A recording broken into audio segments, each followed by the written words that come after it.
संकटांवर मात करण्यासाठी, जीवनात समृद्धी आणण्यासाठी आणि आपली स्वप्न पूर्ण करण्यासाठी आता आपल्याला साथ देतील शुभरत्न। आर्थिक, प्रापंचिक, राजकीय आणि शारीरिक भरभराटीसाठी आजच आपल्या राशीचं शुभरत्न परिधान करा। 5 पिढ्यांपासून विश्वासाची परंपरा। शुभरत्न केंद्र AH मोतीवाला, नेहरू चौक, महाराष्ट्र बँकेसमोर, निपाणी। मोबाईल 09448 14 24 21।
पंढरपुरामध्ये आषाढी एकादशीनिमित्त विठुरायाचं दर्शन घेण्यासाठी आपण आलो आहोत। मोठा जनसागर या पंढरपूर नगरीत लोटला आहे। महाराष्ट्रातून सर्वच ठिकाणाहून जे बहुसंख्य वारकरी आहेत, भाविक आहेत, ते दाखल होत आहे। सकाळपासून चंद्रभागेच्या तीरी स्नान केलं होतं, पवित्र स्नान मानलं जातं आणि स्नान करून प्रत्येकजण विठुरायाचं दर्शन घेण्यासाठी होते। जे वारकरी पालखीसोबत आले होते त्यांनी ह्या विठुरायाच्या गोल प्रदक्षिणा देखील घातली। नंतर विठुरायाचं मुखदर्शन घेतलं, काहींनी पददर्शन घेतलं आणि आम्हाला देखील चांगलं दर्शन झालेलं आहे। आपण पददर्शन घेतलं आणि खूप चांगलं विठुरायाने आपल्याला दर्शन मिळालं, त्यामुळे आम्ही देखील धन्य झालो या विठुरायाच्या चरणी नतमस्तक होऊन। पण सध्याच्या परिस्थितीत येथे आपण पाहिलं की जे वातावरण आहे ते एकदम आल्हाददायक आणि भक्तीचा जनसागर हा येथे लोटलेला आहे। सर्वजण दिंड्या, पताका, भगवे झेंडे घेऊन या पालखीमध्ये सहभागी होऊन विठुरायाचं दर्शन घेण्यासाठी येथे या पंढरपूर नगरीत दाखल झाले आहेत। त्यामुळे आज आषाढी एकादशी निमित्त हा उत्साहाचं वातावरण या पंढरपूर नगरीत आहे,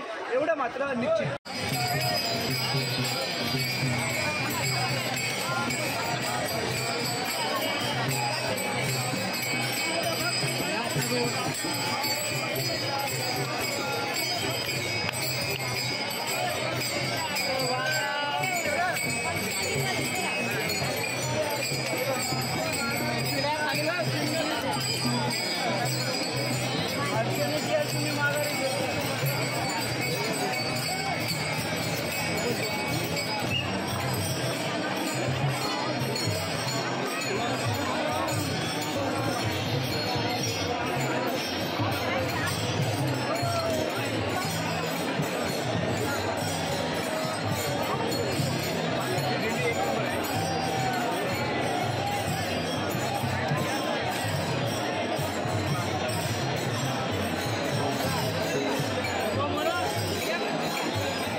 महाराष्ट्राचे आराध्य दैवत म्हणून श्री विठ्ठलाकडे संपूर्ण महाराष्ट्र आणि देश या ठिकाणी नतमस्तक होतो। एकादशीसाठी आज आषाढी एकादशी निमित्त आज या ठिकाणी आपण बघतो आहोत की पंढरपूर अशा विराट स्वरूपात भक्तांनी भरलेलं आहे आणि अशाच पद्धतीनं या ठिकाणी वाळवंट आणि चंद्रभागा सगळ्यांकडे तुम्हाला एका भक्त आणि भक्तिमय वातावरण दिसत असेल। हे गेल्या 15 ते 20 दिवसाची ही वारी आज या ठिकाणी विठ्ठलाच्या चरणाकडे विलीन झालेली आहे।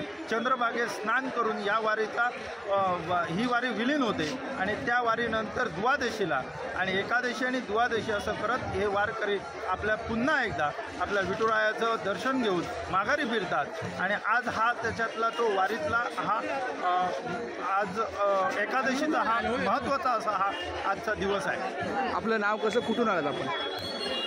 संतोष राहुल, मी सिंधुदुर्ग खडकवली येथून आलेलो आहे। मी या वारीला गेली 36 वर्ष या वारी करतोय आणि या वारीमध्ये वारीमध्ये आम्ही आठ दिवसापासून येथे वास्तव करतो आणि 8 दिवस या पंढरपुरामध्ये जो भक्तिमय वातावरण आहे याचा आम्ही अनुभव घेतो। अनुभव घेता खूप चंद्रभागेच्या ठिकाणी मोठ्या संख्येने गर्दी असते आंघोळ करण्यासाठी, सकाळपासून रांगा लागल्या असतात। ह्या वारीचा वातावरण आणि उत्साह पंढरपूरला भेटीला कसं असतं? खूप उत्साह, खूप सर्वत्र चांगला असतो। सर्व लोक आनंदाने या भक्तिमय वातावरणात वावरतात, एकमेकांची गाठीभेटी घेतात। तुम्हाला या वारीमध्ये आलेला एक अनुभव सांगा।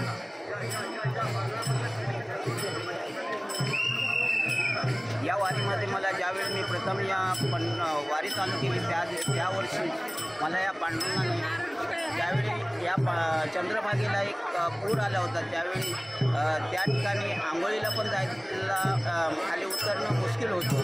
त्यावेळी कोणीही नसताना ज्यावेळी मी या चंद्रभागेच्या तीरावर उभा असताना मला या ठिकाणी पांडुरंगाने रुक्मिणी या रूपात मला त्या ठिकाणी भेट दिली। हा अनुभव मला आल्हाददायक वाटला। आपलं नाव कसं? माझं नाव युवराज कानडे।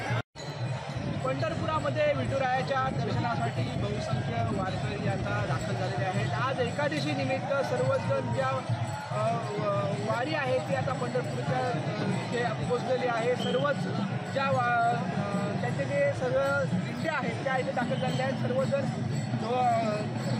टाळ असेल, मृदुंग असेल, वीणा असेल यांच्या आनंदाचं वाजत गाजत येथे स्वागत केलं आहे। ही चंद्रभागा जी नदी आहे ती आपण दाखवत आहोत। चंद्रभागा नदीच्या किनारी हा जो मोठा जनसागर उसळलेला आहे, आपण पाहतो आहोत की कशा पद्धतीने हे मोठा जनसागर उसळलेला आहे। विठ्ठलाच्या दर्शनासाठी हे बहुसंख्य जे लोक आहेत, हे नागरिक आहेत, ते येतात येथे आणि आपली मनोभावे पूजा करतात, चंद्रभागेमध्ये स्नान करतात आणि नंतर विठ्ठलाचे दर्शन घेतात। हा मोठा जनसागर हा आपण आता ह्या चंद्रभागेच्या तीरी पाहत आहोत। नंतरच हे दर्शनासाठी जातात। काही भाविक देखील आपल्यासोबत आहेत जे दर्शनासाठी आलेले आहेत। काय सांगताय तुम्ही, आज दर्शनासाठी आलाय? नमस्कार माऊली। दर्शन आम्ही काल पंढरपूर आलो, दर्शन चंद्रभागेत आंघोळ केली आणि मुखदर्शन घेतलं। मग प्रसन्न वाटलं। इथलं हे वातावरण बघून ही ऊर्जा वर्षभर आम्हाला अशीच राहते। आम्ही कायम पंढरपूरला येतो, पण यावेळी अफाट गर्दी आहे। लोकांचा जनसागर पूर्ण पसरलेला आहे। फक्त इथे एकच मागणी करता विठ्ठलाकडे की आम्हाला काही नको, आयुष्य आरोग्य चांगलं दे, तुझ्याकडे येण्याची एक चांगली येते एवढंच। बाकी पंढरपूरकडे काही मागणी नसते। लोकांचं फक्त मनाभाव सगळे चेहरे आश्रय आहेत, तिथे सगळे समाधान होतं। मस्तकी चंद्रभागा याची फुललेली आहे आणि तसं विठ्ठलाचं दर्शनही मस्तकी होतं। निश्चितच हे भाविक आहेत, बहुसंख्य ज्या पालख्या आहेत त्या अजून या चंद्रभागेच्या तीरी येत आहे स्नान करण्यासाठी आणि ही देखील एक पालखी दाखल झाली आहे। मुख्य पालखी आताच दाखल झाली होती, त्याने तिथे आपलं प्रस्थान केलं आणि त्यानंतर हे चंद्रभागेच्या स्नान करण्यासाठी ते सर्व ज्या पालख्या आता दाखल झालेल्या आहेत आणि ह्या सर्व आनंदाचं आणि उत्साहाचं वातावरण आहे हे आपण आपल्या कोकण 7 लाईव्हच्या दर्शकांना दाखवत आहोत। त्यामुळे या सगळ्या जनसागर आहे तो मोठ्या संख्येने येथे पंढरपुरामध्ये आता उसळलेला आहे। आपण या पंढराच्या विठुरायाचं दर्शन देखील घेतलं. आपल्याला देखील इथे छान प्रकारे दर्शन झालं. विठ्ठलाच्या पायावर नतमस्तक आपण झालो आणि आपल्याला देखील धन्य वाटलं. त्यामुळे अशाच पद्धतीने विठुरायाकडे आपलं देखील असंच मागणं असेल, आपल्या सर्व महाराष्ट्राच्या जनतेला सुखी ठेव, पाऊस चांगला पडू दे, आरोग्य चांगलं दे आणि सर्वांना सुखी ठेव, हीच आपण मागणी करत आहोत. उमेश मुत्रे, कोकण सात लाईव्ह, कणकवली. आमचे दिवसभरातले सर्व अपडेट्स, ताज्या घडामोडी आणि थेट लाईव्ह पाहण्यासाठी सबस्क्राईब करा, लाईक करा कोकणचं नंबर 1 महा चॅनल कोकण 7 लाईव्हचं YouTube चॅनल.